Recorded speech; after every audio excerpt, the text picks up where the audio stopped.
Welcome back to सुबह सवेरे पाकिस्तान। कुछ इकॉनमी रिलेटेड भी गुफ्तगू कर लेते हैं। ऑपोजिशन तो अब तक हुकूमत का कुछ नहीं बिगाड़ सकी, मगर महंगाई की अगर बात करें तो उसके बढ़ने की रफ्तार यूं ही रही तो अगले इलेक्शन में अवाम से हुकूमत को जवाब ज़रूर मिल सकता है।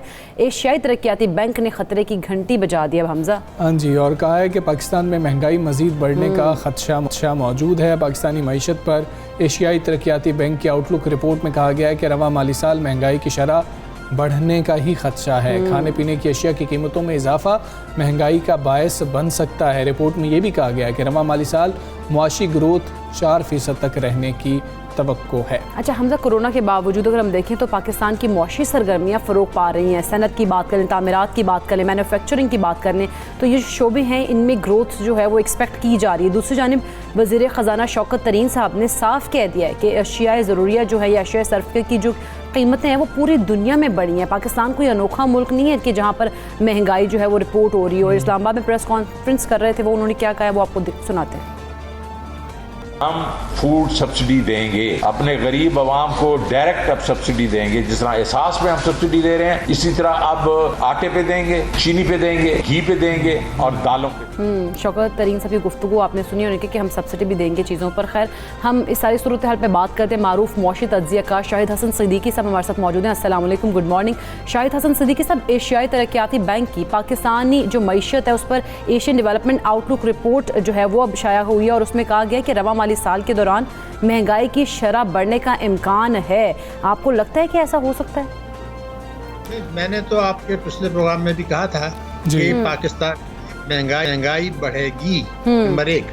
सर ये कि जो कुछ हम बताते हैं ना वो एशियन डेवलपमेंट बैंक उसको समझता नहीं है। उनकी कोई इतनी ज्यादा कॉम्पिटेंस नहीं है। मैं उसकी वजह आपको बता। देखिए, करंट अकाउंट डेफिसिट जो था वो हुकूमत ने 3-4 साल गुजार दिए। 3 साल करंट अकाउंट के खसारे को कम करने के लिए। मैं कह रहा था ये पॉलिसी गलत है। उसकी वजह अब आपको बता दूं। इस साल करंट अकाउंट डेफिसिट 15 अरब डॉलर होने जा रहा है। ये वही डेफिसिट है जो 2019 में था जब मईशत बहरान में थी, या जो है वो 2017 में था जो पिछली हुकूमत का आखिरी साल था। उस वक्त 12 या 13 अरब डॉलर था, मईशत बहरान में थी। लेकिन मईशत की शरह नमू उस वक्त 5.5% थी। अब जो है, यानी मैं बात कर रहा हूँ 2018 की, अब 4% बात कर रहे हैं। लेकिन ये हम नहीं बता रहे कि स्टेट बैंक ने मॉनेटरी पॉलिसी में ये लिखा है कि भारत की जो शरह नमू है वो 9.5% है। लेकिन हमें सोचना होगा ना कि वहाँ पेंडेमिक हमसे ज्यादा है, मेरा मुल्क बेहतर है। तो अगर वो 9% पे जा रहे हैं, 9.5% पर स्टेट बैंक कह रहा है, मैं नहीं कह रहा हूँ, उनकी रिपोर्ट में दिया गया है। तो अगर हम 4% पे खुशियां मना रहे, करंट अकाउंट डेफिसिट खौफनाक हद तक जा रहा है। मैं आपको बता रहा हूँ 15 अरब डॉलर, तो ये 12-13 अरब था जब हम कहते थे बोरान। तो गलती क्या हुई है मैं आपको बता दूं। इन्होंने मई को तरक्की देने के बजाय सारी चीजें गुरगा दी कि हम करंट अकाउंट को डेफिसिट को कम कर रहे हैं, वो क्रेडिट ले लिया। लेकिन मैं उस वक्त भी कह रहा था कि आप इंपोर्ट को अगर कम करेंगे, मईशत को चोक कर देंगे तो मईशत की शरह नमू सुस्त हो गई। अब 4 साल में जो हुकूमत के आदाद शुमार हैं उसके मुताबिक हमारे मुल्क की ग्रोथ रेट जो है वो 2.6% औसत रहेगी 4 वर्षों में। पर एक इनको विरसे में मिली थी 5.5। तो वो पॉलिसी गलत थी कि आप मईशत को चोक करें। अब दूसरी गलती कर रहे हैं कि मनफी शरह सूद दे रहे हैं, तामीराती शोबे में काला धन लगा रहे हैं। अब ये जो गलतियां कर रहे हैं इसका फिर किसी न किसी को तो भुगतना पड़ेगा। मगर जो चीज आपके जो प्रोग्राम देख रहे हैं उनको समझनी होगी कि दुनिया में अब शरह नमू की बात नहीं हो रही, वो बात कर रहे हैं माशी तरक्की, इकोनॉमिक डेवलपमेंट। और इकोनॉमिक डेवलपमेंट का मतलब ये है कि आप जो कुछ तरक्की हो उसके समरात आवाम को मिले, यानी गुर्बत कम हो, फीकस आमदनी बढ़े, महंगाई कम हो और जो है ना वो तालीम की हो, सहूलियात बेहतर हो।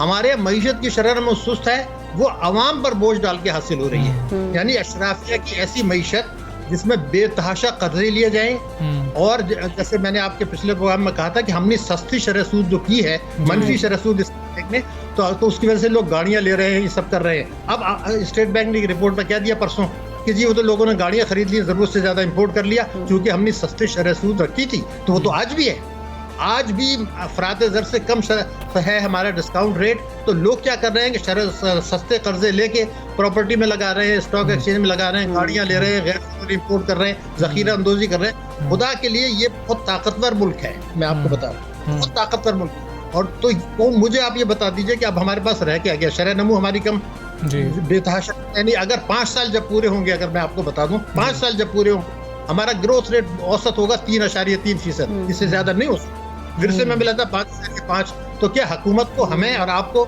नहीं सोचना चाहिए कि ये 5.5 से क्यों आ गया? कर्जे जो बढ़े हैं वो 66 साल में जितने कर्जे थे, यानी 16,400 टोटल कर्जे थे, उससे ज्यादा 18,000 अरब रुपए बढ़ गए। ये हमें सोचना होगा कि क्यों बढ़ गए। करंट अकाउंट डेफिसिट $15 पे क्यों जा रहा है, हमें सोचना होगा। हम काले धन को सफेद करने के लिए जो तामीराती शोबे को दे रहे हैं कि आप करते चले जाएं, तो ये गलत पॉलिसी है। आप है वो सही तरीके से पॉलिसी चलाएं। अब मिसाल के तौर पर आपको बड़ी वाज़ेह मिसाल दे दूं, 2,000 अरब रुपए का आपने पैकेज दिया पेंडेमिक की आड़ में, तो सवाल ये है कि और शरह-ए-सूद कम कर दी, जो दुनिया में सबसे ज्यादा कमी थी, जो स्टेट बैंक कहता है, उसके बावजूद अगर शरह-ए-नमू कम है और तो हमारे वसाइल ज्यादा है, हमारे लोग काबिल हैं, तो मैं ये चाहता हूँ कि प्राइम मिनिस्टर साहब अपने नजरियाती कारकुनों के साथ बैठे और ये देखें कि हमने क्या कहा था और ये हम पीछे क्यों जा रहे हैं। देखिए, लीपापोती करके तालियां बजाना, देखिए महंगाई कोई इस साल कम नहीं कर सकता। अगर कोई कहता है तो गलत कहता है। अब नहीं होगा, इसलिए कि आपने रुपए की कदर 4 महीने में 14 रुपए गिरा दी है। 60 अरब डॉलर आप इंपोर्ट है, पेट्रोल आप बढ़ा रहे हैं, बिजली आप बढ़ा रहे हैं, गैस आप बढ़ा रहे हैं। टारगेटेड सब्सिडी कहाँ से देंगे, मुझे जरा तो बता तो दें। इसलिए कि जो आपने टैक्स रेवेन्यूज का हदफ रखा है उसमें सूबों को आपने पैसा दे दिया। मैं आपको बता रहा हूँ, जो NFC अवार्ड, उसके बाद दफार सूद, उसके बाद आपके पास पैसे ही नहीं है।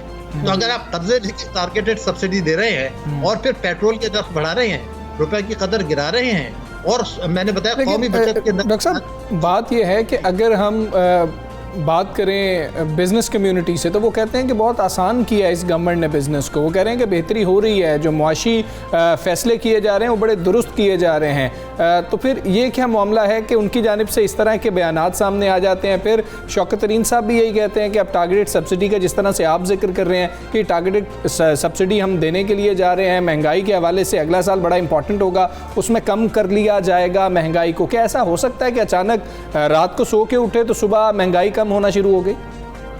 नहीं, देखिए 4 महीने के बाद तो कम हो सकती है, लेकिन उसके लिए पॉलिसियां बदलनी पड़ेंगी। 10 नुकाते हिकमत अमली जो प्राइम मिनिस्टर इमरान खान या तहरीक इंसाफ ने दी थी, वो थी पाकिस्तान की खुशहाली की जमानत, उससे आपने 100% नाराफ कर दिया। अब देखिए, बिजनेस कम्युनिटी की आपने बात की, कई 100 अरब रुपए के उन्होंने कर्जे लिए हैं, सस्ती शरह सूद पे लिए हैं। ये हमने तो, मैं तो 6 महीने से कह रहा था, अब परसों स्टेट बैंक ने कह दिया कि जब आपने सस्ते शरह सूद पे कर्जे दिए तो किसी ने गाड़ियां खरीद ली। अब बताइए, गाड़ियों की ग्रोथ है 51% है, इंपोर्टेड चीजें हैं। आप 51% गाड़ियां खरीद के किसको मैसेज देना चाह रहे हैं? सस्ते कर्जे लिए उन्होंने, गैर जरूरी अशिया तायुश इंपोर्ट कर ली, रेमिटेंसेस बेतहाशा आ रही है 111.4 से। लोगों के पास, कुछ लोगों के पास पैसा आया, उन्होंने खरीदारी शुरू कर दी, किसी ने जखीरा अंदोजी की, किसी ने मुनाफाखोरी की, किसी ने स्मगलिंग की। तो बिजनेस कम्युनिटी को जितना फायदा पहुंचा है, तो कई सौ अरब रुपए तो कंस्ट्रक्शन में लग गया। फिर जब आप सस्ते शरह सूद पर लेके कई सौ अरब के कर्जे उनको देंगे और वो गैर जरूरी इंपोर्ट्स करेंगे,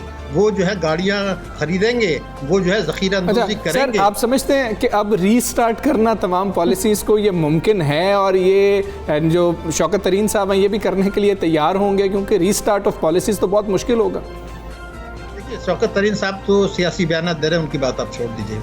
इमरान खान साहब की बात करें, अगर इमरान खान साहब ये फैसला कर लें, जो अभी तक उन्होंने नहीं किया है, कि मैंने जो कौम को वायदे, सब बात कुछ मैं बातें नहीं कर, उसको छोड़ दीजिए। आपने जो कमिटमेंट किया था वो क्या था?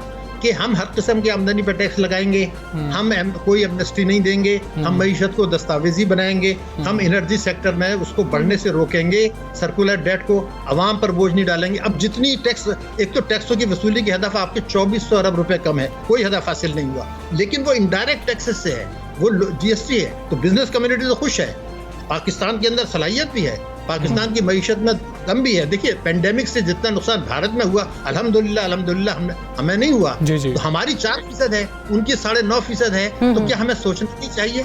क्या हमें बिल्कुल नहीं सोचना चाहिए? क्या हम उनसे हर लिहाज से बेहतर नहीं है? सलाहियत के लिहाज से, स्ट्रेटेजिक लोकेशन के लिहाज से। हमारे किसानों को देख लीजिए, हमारे यहाँ सब कुछ है। हमारे एक ही है, मैं आपको एक जुमले में बताऊं, अशराफिया की मईशत, कर्जों का शैतानी चक्कर, जिसमें के शिकंजा कस दिया जाता है आवाम के ऊपर और ताकतवर तबकों को मराद दे दी जाती है। इस शैतानी चक्कर को जिसने तोड़ दिया, उस दिन पाकिस्तान, इंडिया तो क्या सबसे आगे निकलेगा एशिया में, मैं आपको ठीक है जी। डॉक्टर साहब बहुत शुक्रिया आपका। सब सवेरे पाकिस्तान से आप बात कर रहे थे और इसी को डॉक्टर साहब का कहना है कि देखना होगा और वज़ीर आज़म साहब को खुद देखना होगा कि जो ऐलानात किए गए थे, जो मंशूर था, कि उसके मुताबिक फैसले हो भी रहे हैं या नहीं हो रहे हैं। हम आगे बढ़ेंगे। आज दुनिया भर में इशारों की ज़ुबान का दिन मनाया जा रहा है। अच्छा, जिसका मकसद ये है कि समाज से महरूम अफराद के समाजी हुकूक के तहफ़्फ़ुज़ और उनकी ज़ुबान की अहमियत को उजागर किया जाए। आदाद शुमार के मुताबिक दुनिया भर में 7 करोड़ से ज़ायद अफराद समाज से महरूम हैं। अच्छा, उनमें से 80% से ज़ायद जो हैं वो तरक्की पजीर ममालिक से ताल्लुक़ रखते हैं। मजमूई तौर पर ये अफराद 300 से ज़ायद मुख्तलिफ इशारों की ज़ुबानें इस्तेमाल कर रहे हैं और एक रिपोर्ट के मुताबिक समाज से महरूम अफराद कई समाजी और मुआशी मौक़े से महरूम रह जाते हैं। अच्छा हमजा, इसकी वजह यह है कि उनका जो रवायती ज़ुबानों में कहने के हुनरमंद और तालीम याफ्ता जो है वो नहीं है, इस वजह से ये चीज़ें जो है पैदा हो जाती हैं। अच्छा। लेकिन इस दिन को जो मनाने का मकसद है वो बहुत ज़्यादा ही इम्पॉर्टेंट है, इसकी दिन की अहमियत, क्योंकि हम उन लोगों को भी पीछे ना छोड़ें। जैसे हम अब देखते हैं अक्सर TV चैनल्स पर भी देख रहे होते हैं कि साथ साथ वो जो है वो एक्ट कर रहे होते हैं, एक्शंस के थ्रू न्यूज़ वगैरह जो भी कोई चीज़ है वो बता रहे होते हैं। तो ये चीज़ें इंपॉर्टेंट है, ये बहुत ज़्यादा इंपॉर्टेंट है। पाकिस्तान में प्रॉब्लम क्या है? प्रॉब्लम ये है कि खुदा न खास्ता कोई बच्चा ऐसा पैदा हो जाता है कि जो सुन नहीं पाता है या बोल नहीं पाता है, तो फिर बड़ी तादाद में, वैसे ही पाकिस्तान में बहुत बड़ा मसला है कि बच्चों को स्कूल नहीं भेजा जा रहा है, तो बहुत बड़ी तादाद में इसका कोई मतलब फैक्चुअल डेटा तो मेरे पास नहीं है, लेकिन अगर मैं आमतौर पर देखूं तो मुझे लगता है कि तकरीबन 90% से शायद ज़ायद ही होंगे कि जो बच्चे स्कूल भी नहीं जा पा रहे होते हैं और फिर वो ज़िंदगी की दौड़ में पीछे रह जाते हैं। और उसके बाद अगर समाजी रवैयों को भी देख लें तो वो भी उनके हवाले से कुछ बेहतर नहीं होते। बिल्कुल ऐसे ही है, लेकिन फैमिली के लिए भी बहुत मुश्किल हो जाता है। फैमिली के लिए मुश्किल होता है, लेकिन हमजा जो बच्चा होता है उसके लिए बहुत ज़्यादा मुश्किल होता है सर्वाइव करना, आगे बढ़ना। वो फिर इस ज़िंदगी की दौड़ में बाकी बच्चे जो जिस तरह से आगे बढ़ रहे होते हैं वो उनके मुकाबले में बहुत पीछे रहता है, बल्कि वो आगे बढ़ ही नहीं पाता है। जो फर्स्ट स्टेप है वही उसके लिए लेना बड़ा मुश्किल हो जाता है। इंटेलिजेंट होते हैं, अगर आपकी इनसे बातचीत हो या आपकी फैमिली में आपने कुछ देखा हो, अपने इर्द गिर्द कोई लोग देखे हों, तो आपको पता लगता है कि बड़े इंटेलिजेंट लोग होते हैं ये। तो इनको भी करामत शहरी बनाया जा सकता है और हिस्सा बनाया जा सकता है। आप अपनी मईशत का इनको हिस्सा क्यों नहीं बना सकते हैं? बना सकते हैं। आप इनका दिमाग तो अल्लाह ने जो इनको दिया है वो बेहतरीन काम कर रहा होता है। और देखें, अल्लाह अगर किसी से कोई चीज़ उसके पास नहीं होती है तो वो ऐसी सलाहियत ऐसी दे देता है कि वो कमाल होती है। इन लोगों की मतलब ऑब्जर्व इतना बेहतरीन ये कर रहे होते हैं। अच्छा हमजा, हम पेरेंट्स की बात करते हैं। बहुत सारे पेरेंट्स जो हैं वो ऐसे बच्चों को वो खुद भी कहते हैं, क्योंकि वसाइल भी नहीं होते, कम्युनिटी में भी इस तरह का माहौल नहीं होता, तो फिर वो लोग उनको नहीं आगे भेजते कि वो सेंसिटिव होते हैं। लेकिन कुछ पेरेंट्स हमने ऐसे देखे भी हैं जो अगर कोई मसाइल हैं भी ऐसे बच्चों को फिर भी एजुकेशन की तरफ लेके आते हैं। और नॉर्मल मैंने अपनी यूनिवर्सिटी में देखा, अपनी क्लास में देखा कि इस तरह से एक बच्चा था जो कि मतलब नहीं सुन पाता था, लेकिन उसके पेरेंट्स ने उसको, हम लोगों के मतलब हम नॉर्मल बच्चे हैं, हम लोगों के साथ वो बच्चा पढ़ता रहा और मतलब उसने जो है अच्छे नंबर्स भी लिए और मतलब ये था टॉपर्स में आता था वो बच्चा जो है इस तरह से मतलब था। तो वो बहुत अच्छा, पेरेंट्स को भी उनको सैल्यूट करना चाहिए और जो पेरेंट्स नहीं कर सकते उनको चाहिए कि वो आमतौर पर ये जो मतलब के इशारों की ज़ुबान है, साइन लैंग्वेजेस हैं, ये हमें आनी चाहिए और हमें इस तरह के इदारे भी होने चाहिए कि जो उन बच्चों को सिखा पा रहे हैं और फिर उसको भी मोटिवेट करना चाहिए कि अपने बच्चों को वहाँ पर लाजमी तौर पर भेजें। हम आगे बढ़ेंगे, कुछ तालीम के हवाले से बात कर लेते हैं। फेडरल बोर्ड ने मैट्रिक और इंटरमीडिएट के तलबा की प्रमोशन की पॉलिसी जारी कर दी है, बच्चे बहुत खुश हैं।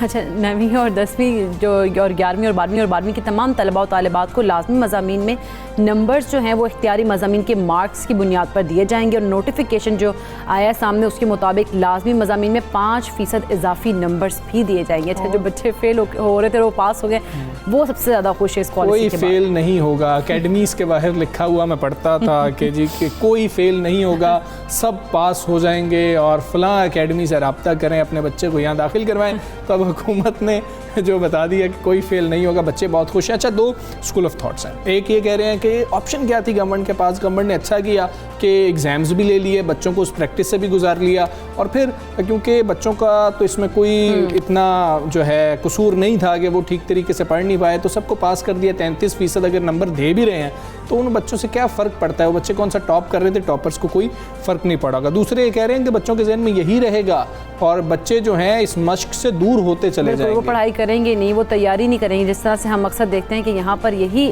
तरीके होते हैं कि बच्चे जो हैं वो इम्तिहानात के आने पर ही ज़्यादा पढ़ाई पे फोकस कर रहे होते हैं, पढ़ रहे होते हैं, लेकिन अब उन्होंने कहा कि वो इस तरह का रुझान जो बच्चों का बिल्कुल ही ख़त्म हो जाएगा अगर इसी तरह की सूरत हाल रही है। इम्तिहान तो हुए थे, फिर प्रॉब्लम क्या है ये समझने की कोशिश करते हैं। माहिर तालीम डॉक्टर आयशा हमारे साथ मौजूद हैं। डॉक्टर आयशा, अस्सलाम वालेकुम, गुड मॉर्निंग।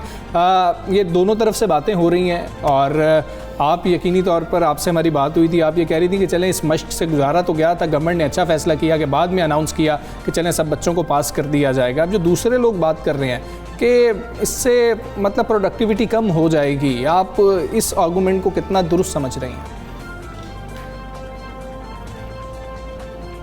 अस्सलाम वालेकुम, बहुत शुक्रिया हमसे और इकरा। बिल्कुल हमारी पिछले हफ्ते इस बारे में बात हुई थी और हमने बड़ी तफसील से बात की थी कि क्यों ज़रूरी था इस दफ़ा एग्ज़ाम लेना। अच्छा, एक तो फैक्चुअली एक दो चीज़ें मैं करेक्ट कर दूं कि देखिए 9वीं और 11वीं के बच्चों के लिए ऐसी कोई अनाउंसमेंट नहीं हुई कि उन्हें पास कर दिया जाएगा या 33% नंबर देके जिन सब्जेक्ट्स में वो पीछे रह गए हैं उसमें उनको कर दिया जाएगा। अभी ये डिसीजन नहीं हुआ। और 9वीं और 11वीं का शायद मसला इसलिए भी इतना ज़्यादा नहीं है क्योंकि उनके पास एक अगला साल एक चांस एक और है एग्ज़ाम देने का और उस वक्त वो कंपाउंड एग्ज़ाम लेकर वो देखा जा सकता है कि बच्चे कैसे परफॉर्म कर रहे हैं। असल मसला 10वीं और 12वीं का है।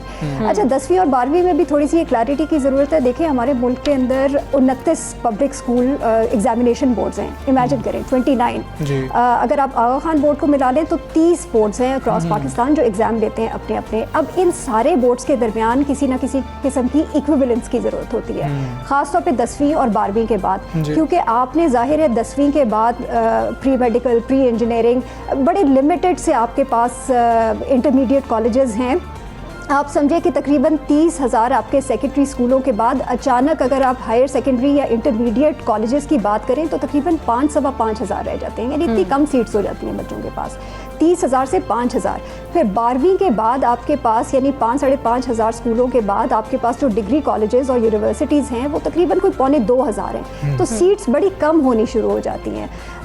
तो अब ये बोर्ड्स के दरमियान इसीलिए इक्विवेलेंस बहुत ज़्यादा ज़रूरी है क्योंकि कंपटीशन शुरू हो जाता है फिर बोर्ड्स के दरमियान आगे एडमिशन्स के लिए इंटरमीडिएट में और डिग्री कॉलेजेस के लिए। अच्छा, सबसे पहले सिंध ने ये नोटिफिकेशन जारी कर दी थी एक्चुअली इस साल और उन्होंने कहा था कि हम 10वीं और 12वीं में किसी को फेल नहीं करेंगे।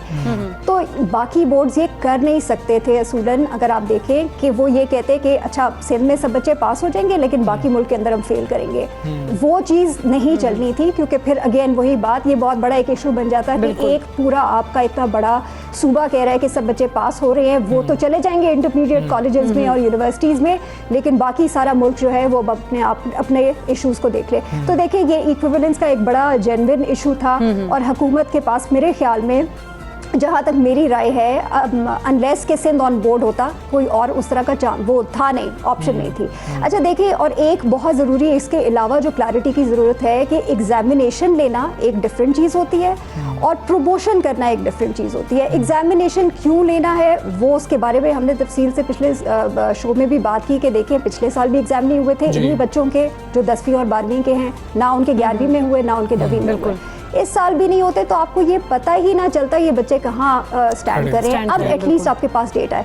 अच्छा, मुझे ये बताएं कि 10वीं के बाद अगर एक बच्चा 33% लेकर अगर किसी इंटरमीडिएट कॉलेज में जाता है, अव्वल तो उसके लिए दाखिला लेना बड़ा मुश्किल होगा क्योंकि जाहिर है और बच्चे कम्पीट कर रहे हैं। मैंने आपको बताया कि इंटरमीडिएट कॉलेजेस की तादाद कितनी कम हो जाती है। सो जो बच्चे ज़्यादा नंबर लेकर जा रहे हैं, आपने वो भी देखा होगा कि कल परसों से व्हाट्सएप के ऊपर नोटिफिकेशन सर्कुलेट कर रही हैं कि 1100 में से 1100 नंबर भी आए हैं बच्चों के, तो वो एक अलग इशू बना हुआ है इस वक्त के जो बहुत ज़्यादा जिन बच्चों ने बहुत स्कोर किया है उसका भी क्या मतलब है। देखिए एग्जामिनेशन सिस्टम को रिफॉर्म की तो बहुत ज़रूरत है।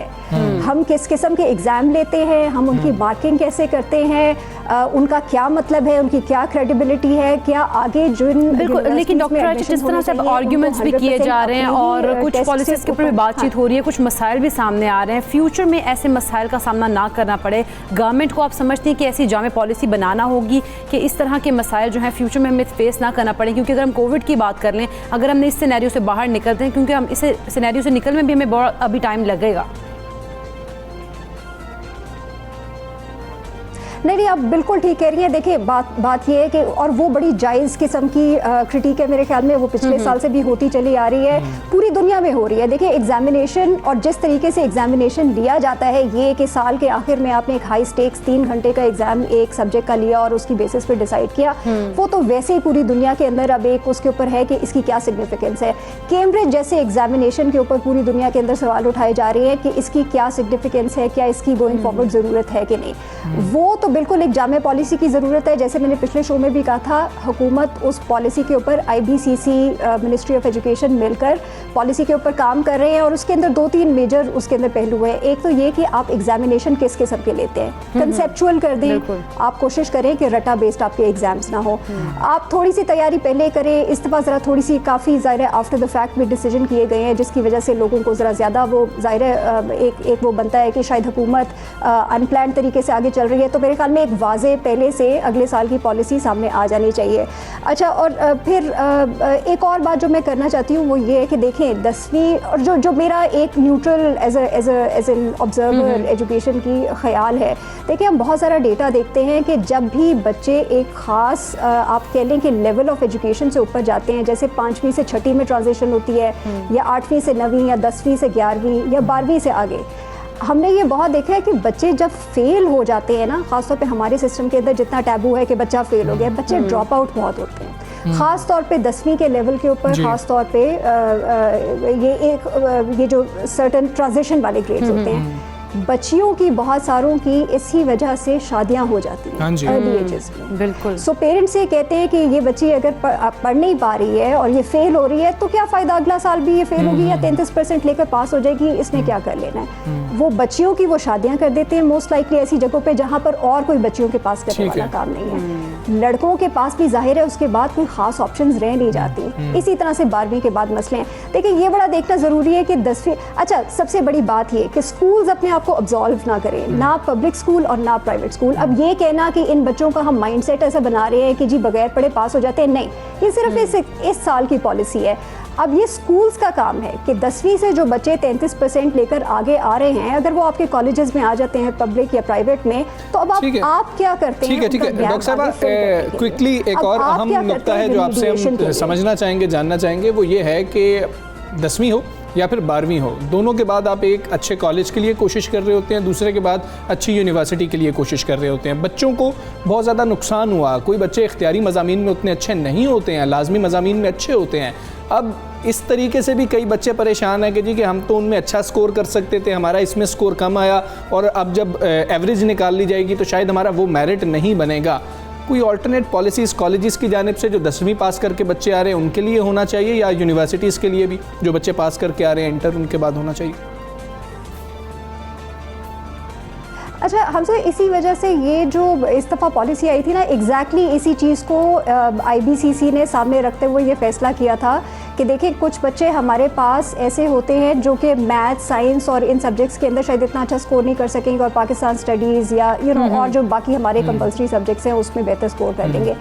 इसी वजह से पहले जो उन्होंने कहा था कि हम सिर्फ 3 इलेक्टिव सब्जेक्ट्स का स्कोर लेंगे और उसके मुताबिक प्रमोट करेंगे, वो नहीं किया। कंपल्सरी के अंदर ये कर दिया है कि अब आपका एवरेज निकाला जाएगा जो आपके इलेक्टिव्स हैं उनका, और उसमें 5% ऐड किए जाएंगे ताकि बच्चों को वो वाला नुकसान ना हो जो आप कह रहे हैं। सो ये पॉलिसी का हिस्सा है। अच्छा, एक और हमजा मैं बात इकरा क्लियर करना चाहती हूँ जो कि मेरे ख्याल में बड़ी कन्फ्यूजन है कि शायद पब्लिक सेक्टर के अंदर सिर्फ इस तरह के डिसीजन होते हैं। देखिए एक तो पूरी दुनिया की तो अलग बात है, आप कैम्ब्रिज को देख लें पाकिस्तान के अंदर जो ऑपरेट करते हैं, जिनको हम कहते हैं कि जो हाई फी पेइंग स्कूल्स, जिन स्कूलों में जाते हैं। ठीक है डॉक्टर साहब, बहुत शुक्रिया आपका। सबसे पहले पाकिस्तान से आप बात कर रही थी, हमें यहाँ पर ब्रेक लेनी है, ब्रेक के बाद वापस।